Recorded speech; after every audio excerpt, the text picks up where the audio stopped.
नवी पिढी ही जबाबदारी घेत नाही, तर जबाबदारी घेण्याच्या लेवलची होत नाही, तोपर्यंत मी माझे डोळे मिटणार नाही, असे पवार साहेबांचे शब्द होते.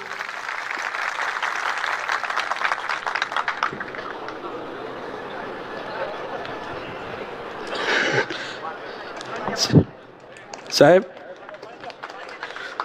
मी तुम्हाला विनंती करतो, काय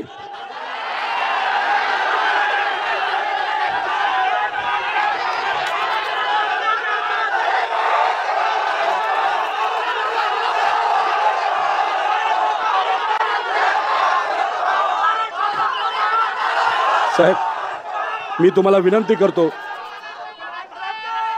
हे जे वक्तव्य तुम्ही केलं ते कृपा करून तुम्ही परत करू नका.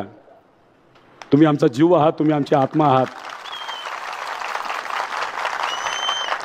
जे जे लोक तुम्हाला त्रास देतात, जे जे मोठे नेते किती असले तरी तुमच्याबद्दल काही ते बोलले तरी ही सामान्य जनता आणि आमच्यासारखे छोटे मोठे कार्यकर्ते आणि पवार अख्खं कुटुंब तुमच्या बरोबर आहे.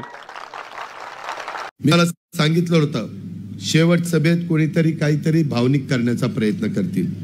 हे का हे आमच्या एका पट्ट्यांनी डोळ्यातनं पाणी काढून दाखवलं, मग मी पण दाखवतो, हे मला मतदान करा.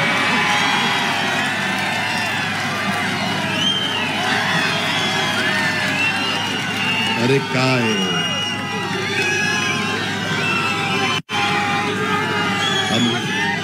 हो का,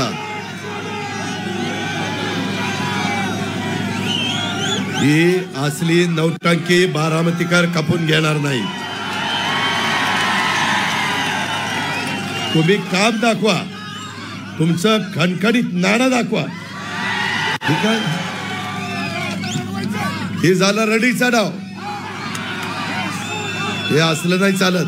मी माझ्या कार्यकर्त्यांना सांगत होतो, काय